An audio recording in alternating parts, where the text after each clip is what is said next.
4 PM news network में दोस्तों आपका स्वागत है। मैं हूं आपके साथ राशिद ज़हीर।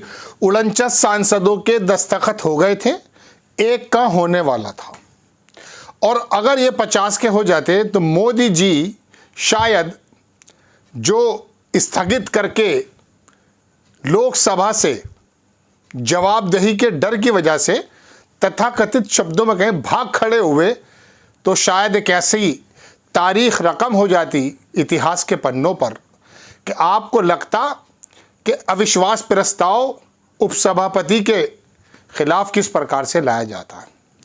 हालांकि मैं आपके सामने बताने ये आया हूं कि जया बच्चन जिस बात को लेकर अड़ी, उनको सोनिया गांधी की जो शय मिली है, ये फोटो लगाता हूं मैं आपके सामने।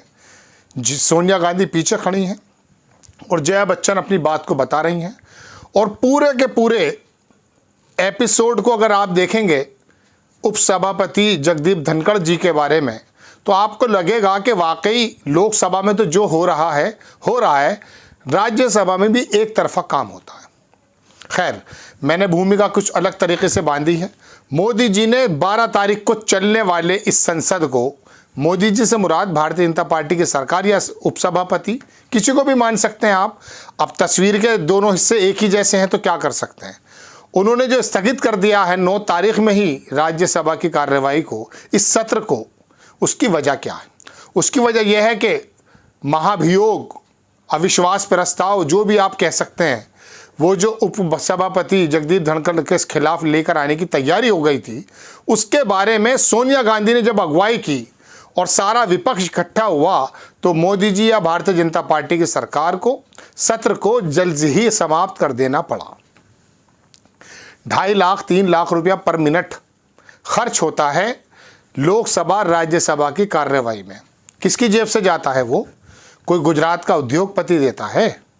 बताइए, ये आपकी और मेरी जेब से जाता है। देश के अंदर जो लोग टैक्स पेयर हैं उनके पैसे से जाता है। मैं इस बारे में भी बात करने जा रहा हूं आपसे कि आखिरकार अविश्वास प्रस्ताव लाया अगर गया तो क्या जया बच्चन का वाकई इतना बड़ा मसला था कि भारत के तमाम नारी समाज का अपमान हो गया था, या जया बच्चन ने देश के लिए ऐसा कौन सा काम कर दिए कि उनको अगर जया अमिताभ बच्चन पुकार भी लिया गया है तो देश की सबसे बड़ी समस्या बन गया है। यह भी मेरे नज़दीक एक मुद्दा है। लेकिन मैं उससे पहले ये बताना चाहता हूं कि ये 3 दिन, हालांकि इसमें शायद संडे भी पड़ेगा बीच में मेरे ख्याल से, लेकिन बहरहाल मंडे तक अगर ये चलता सत्र, देश के अंदर क्या क्या बातें निकल करके आती, कौन कौन से मुद्दे थे, वो मैं आपको बताने चाहता हूं। फिर मैं जया बच्चन जी पर आऊँगा। एक रिपोर्टर हैं, उनका नाम है अजय झा। उन्होंने बड़ी अच्छी बात लिखी, वो मैं आपको दिखाना चाहता हूँ। और क्या क्या उन्होंने कहा है वो देखेंगे कि क्या हुआ। संसद का सत्र एक दिन पहले ख़त्म हो गया। राज्यसभा के सभापति और विपक्ष के बीच चल रहे विवाद के बीच इंडिया ब्लॉक आर्टिकल 67 के तहत अविश्वास प्रस्ताव लाने पर विचार कर रहा था, जिसके लिए 49 सांसदों के हस्ताक्षर भी हो चुके थे। इसके लिए ज़रूरी संख्या 50 सांसदों की है, जो आज शाम तक पूरा हो जाना था, यानी कि कल शाम तक पूरा हो जाना था। लेकिन इस बीच दोनों सदनों की कार्यवाही अनिश्चित काल के लिए स्थगित कर दिया गया है। हालांकि ये प्रस्ताव फिलहाल कांग्रेस अध्यक्ष मल्लिकार्जुन खड़गे के दफ्तर में विचाराधीन है। इसे सबमिट करने का फैसला अभी नहीं लिया गया है। सूत्रों के मुताबिक ये अगले सत्र में आएगा। सूत्रों के मुताबिक अब कांग्रेस पार्टी इंडिया सभी दलों के नेताओं से बात कर तय करेंगे कि क्या सबमिट करना है, अगर हाँ तो कब करना है। क्या ये बड़ा मुद्दा है? या इससे बड़ा मुद्दा यह है कि जब जगदीप धनखड़ जी ने मल्लिकार्जुन खड़गे के बारे में कहा कि आप देश को अस्थिर करना चाहते हैं, ये शब्द पर गौर कीजिएगा। ये वाला मुद्दा अगर होता तो मुझे अच्छा लगता कि आप अविश्वास प्रस्ताव लेकर आइए। लेकिन पूरा का पूरा अब अगुवाई सोनिया गांधी के पाले में है, गेंद उन्होंने संभाल ली है। अब ये जो स्थगित करके भागे हैं, या 3 दिन पहले, यानी कि कोई मसला और कोई मसला आना नहीं था।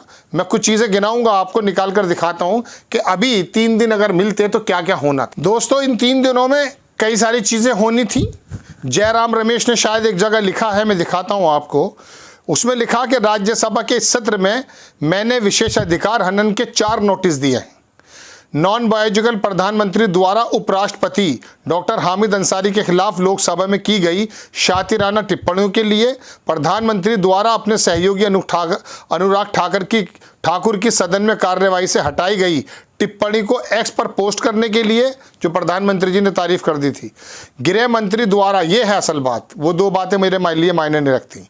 गृह मंत्री द्वारा वायनाड भूस्खलन आपदा के संबंध में केरल सरकार को पूर्व चेतावनी अलर्ट के मामले में राज्यसभा को गुमराह करने के लिए, जिसके बारे में अमित शाह ने झूठ बोला था कि हमने पहले ही बता दिया था।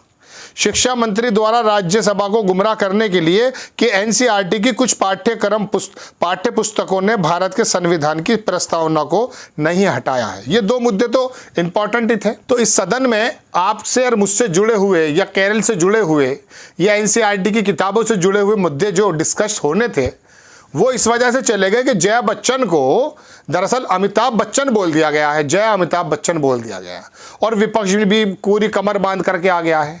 ये मुद्दे अधूरे रह गए। आपकी नूरा कुश्ती में माफ़ी चाहूँगा, आप भी बड़े चाव से देख रहे हैं जया बच्चन को गुस्सा क्यों आ गया, क्या रोल है जया बच्चन का समाज में, बताइए आप हमें। कोई ऐसा काम उन्होंने किया है राज्यसभा के अंदर रचनात्मक जिसे आप फख्र से बता देंगे? इस मुद्दे पे सब लोग इकट्ठे भी होकर के आ गए, अरे ये बात कहिए ना, जो दो बातें मैंने बताई हैं अभी, या फिर इस बात को कहिए कि वो जो मल्लिकार्जुन खड़गे के बारे में उन्होंने जो शब्द इस्तेमाल किए हैं उसके बारे में आप क्या मतलब आचरण क्या है, इसके बारे में तो एक अलग एपिसोड पूरा बनाऊंगा दोस्तों कि आखिरकार बंगाल के गवर्नर के रूप में आज भी वो काम क्यों कर रहे हैं, वो अलग बताऊंगा मैं। लेकिन फिलहाल तो मैं बात ये करना चाहता हूं कि विपक्ष भी अगर इकट्ठा हुआ तो जया बच्चन को दरोगा बनते हुए देख करके हो गया। कितने बड़े बड़े काम किए। अब से पहले भी जया बच्चन का व्यवहार किस प्रकार से समाज में दिखता है, किस तरह से रिपोर्टर से बात करती है, पूरा देश जानता है। आपको जया बच्चन अमिताभ बच्चन कह देना इतना बड़ा मैटर हो गया, मुझे जरूरत नहीं है, मेरा पैसा यहां खर्च नहीं होना चाहिए कि आपको जया बच्चन के ऊपर जो है अविश्वास प्रस्ताव लाएंगे। आप कहें कि साहब ये जो आप भागे हैं या आप सत्र को खत्म करके जा रहे हैं, इसमें बाकी मुद्दे बचे हैं, किसी और मुद्दे पर लाते। मल्लिकार्जुन खड़गे के बारे में शब्द इस्तेमाल किए गए, शानदार व्यक्ति हैं और वो जो है नेता भी हैं राज्यसभा में, उनके बारे में धनखड़ साहब ये बात कह रहे हैं, तब ये समझ में आती है बात। एक तरफा रवैया उनका दिखाई दे रहा है, ये समझ में आती है। लेकिन बहरहाल सोनिया गांधी की अगुवाई के अंदर इकट्ठे हो गए, वो तो सत्र को जो है कर दिया गया। अब आने वाले वक्त में क्या होगा, अब ये देखिए, प्रियंका गांधी ने भी इसमें बड़ी अच्छी बात लिखी। प्रियंका गांधी ने कहा कि भारतीय राष्ट्रीय कांग्रेस के अध्यक्ष राज्यसभा में नेता प्रतिपक्ष श्री मल्लिकार्जुन खड़गे जी लोकतंत्र की बुलंद आवाज हैं, उन्हें संसदीय राजनीति का 50 साल अनुभव है। संसद के भीतर उनको अपमानित करना, उनको बोलने न देना, माइक बंद कर देना, सत्ता में बैठे लोगों द्वारा वरिष्ठ महिलाओं सदस्यों को अपमानित करना पूरी तरह से अस्वीकार्य है। हमारी संसद इस बात की गवाह रही है कि विपक्षी सदस्यों की संख्या चाहे जितने भी हो उनकी बात सुनी जाती है। डॉक्टर राम मनोहर लोहिया जी की तीखी बहसें और उन्हें सुनने के लिए पंडित नेहरू जी के धैर्य के आज भी मिसाल दी जाती है। आज संसद में जो हो रहा है, आज भारत के इतिहास में ऐसा तो कभी नहीं हुआ, न देश की जनता इसे स्वीकार करेगी। बात यह दोस्तों कि 3 दिन पहले स्थगित कर देना, ये मोदी जी की और या भारतीय जनता पार्टी की एक हार के रूप में भी देख सकते हैं आप कि विपक्ष कितनी मजबूती से बात उठा रहा है और आखिरकार उनका आचरण किस प्रकार का है। लेकिन मुझे ज़्यादा खुशी और आपको भी ज़्यादा जब होती कि ये 3 दिन भी काम होता लोकसभा राज्यसभा में और ज़रूरी मुद्दों पर बात होती, और अविश्वास प्रस्ताव अगर लाना ही था तो किसी मजबूत बात पर लेकर आते जो 3 दिन में रह गई हैं।